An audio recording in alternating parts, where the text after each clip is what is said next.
Yes, people, welcome back to the channel. Welcome back to We Football Road to 700. You already know what time it is. Hope you smash up the likes, people. Can really appreciate you if you can smash up the likes and hit the subscription button as always. And yeah, preview time, people. Preview Fulham versus Manchester United. Manchester United are traveling away from home to go up against Fulham.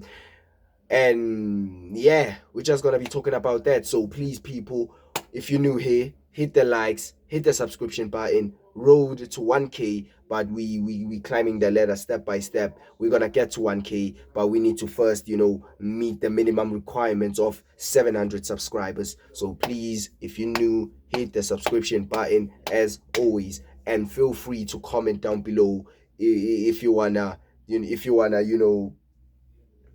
if you want to give up your own takes of or of this preview that I'm about to do. So let's begin.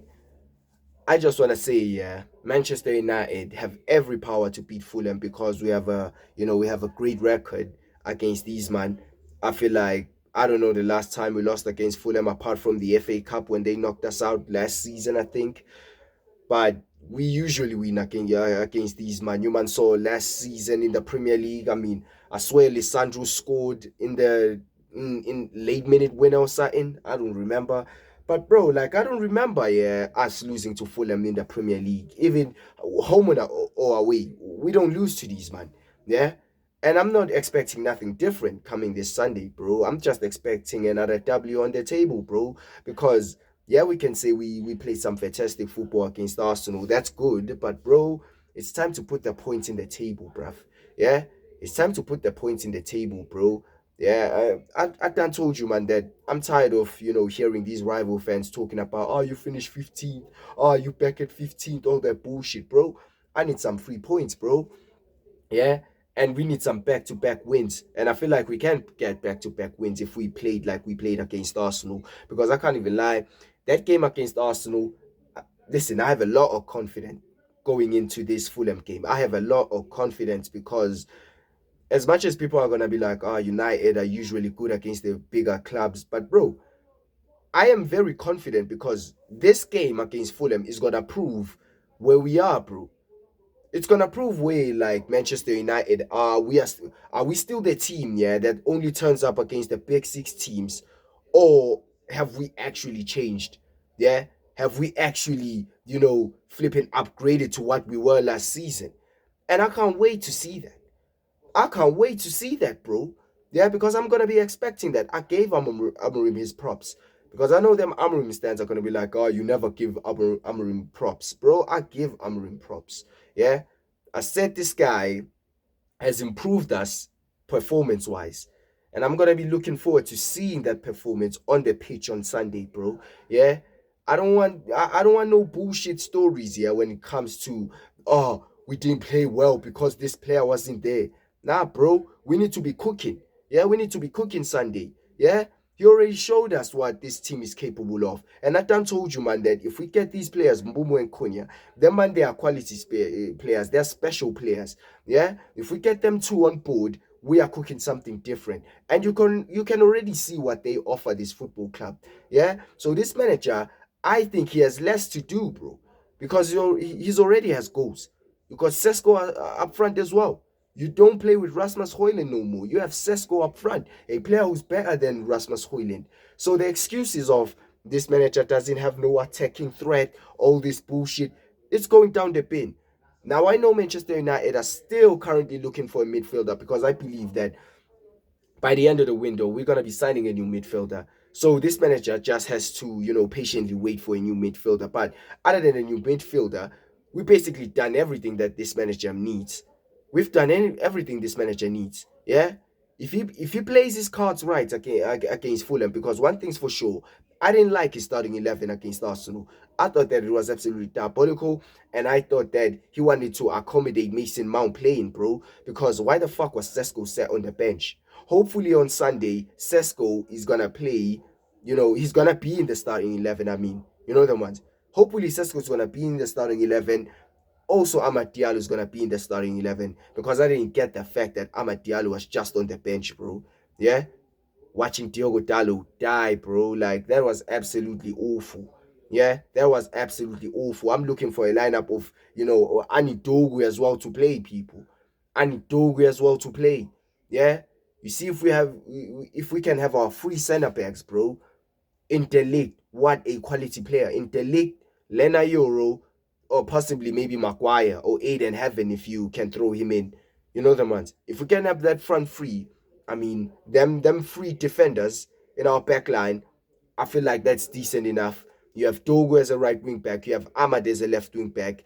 You have in the two pivots. I'll prefer flipping Casemiro and Kobe Mainu. But I know this manager is gonna play Casemiro or Bruno because he can't play Ugarte. That's one thing. He can't play Ugarte, bro.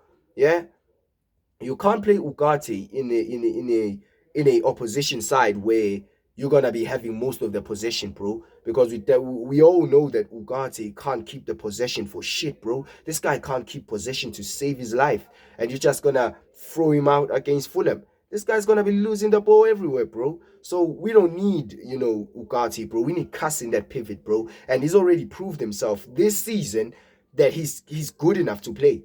This is why I keep telling this man that Casemiro ain't old, bruv. Because people like to say, "Oh, Cas is finished, his legs are gone, all this," but bro, his legs aren't gone, bro. Yeah. One thing I know about Casemiro, he has a high football IQ, bro. These men are just looking at Casemiro and they see he's not running enough because this is how they judge football. They judge football because of how much you're running in it, how much you're running. Oh, this player runs a lot. That means he's a great player. This is why they are in love with Mason Mount. This is why they are in love with Mason Mount because a Mason Mount, all he does is run around like a headless chicken, bro. Yeah, even if you run around with no point, bro, these men are gonna love you because you're running around. They saying you fighting for their badge. That's what they saying. You fighting for the motherfucking badge, bro. And it's one of them ones where like, bro, for me, I ain't trying to see that. I ain't trying to see that, bro. I'm trying to see some phenomenal football, bro. I'm trying to see us, cook Fulham, bro. And with Casemiro, I'm sure we can cook Fulham. Now with Bruno on the other hand on the pivot, hopefully, hopefully Fulham aren't gonna be that serious of a threat because we all know that Bruno leaves his position. He plays off positions. We all know that because people are saying he's a 10. People are saying he can be used in the pivot, which clearly he can't be used in the pivot. This is why, yeah. This is why I said Bruno needed to leave because he can't fit in this manager system. Yeah, he can't fit anyway. I can see Mason Mount fit in this manager system than Bruno. This is why it was, what can I say? It was ideal that we take the 100 million from Al Hilal and Bruno leaves.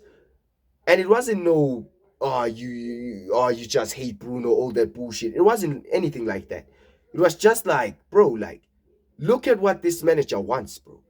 Look at this manager system and look at Bruno Fernandes as a player.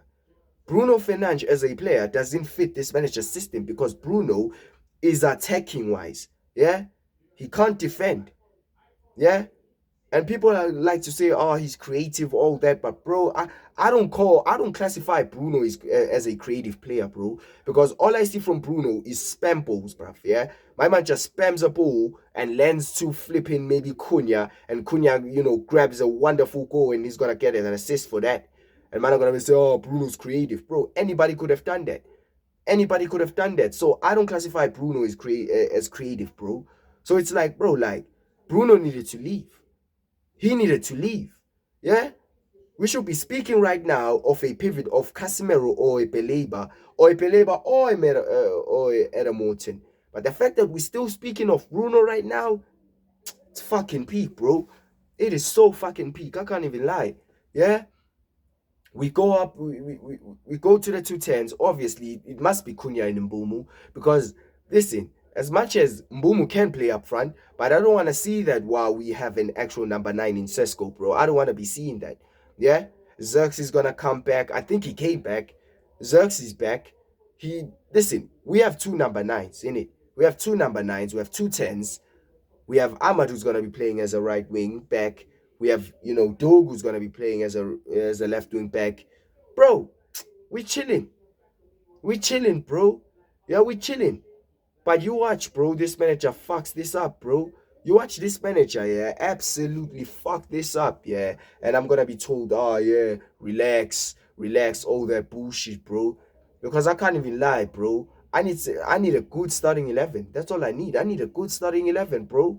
Yeah, because I'm tired, yeah, of watching the same fuckery, bro, over and over again, bro. I'm done with last season, bro. Last season was an absolute failure. Last season was an absolute embarrassment, bro. Listen, you see that season man's had last season? I don't wish that season to anyone, bro. Finishing 15th was an absolutely, all-time low, if you know what I mean. It was an all-time low, and I'm not looking to get back there in it. So this is what I'm saying. We need to beat Fulham, convincingly. I don't want no scamberry. We can't scamback goals against Fulham, bro. That listen, we can't be doing that. Yeah, we can't be doing that. The man. So listen, hopefully Manchester United do their thing against Fulham. Hopefully we beat these man. We put them man to bed. Yeah, we certify to our rival fans and every rival team that, bro, we might be back in it. We certify that for sure. Then, bro, listen, we move on, innit? Just beat Fulham and move on. That's all I'm saying. Hope you like, share, comment, and subscribe. And I'm out, fam. Peace.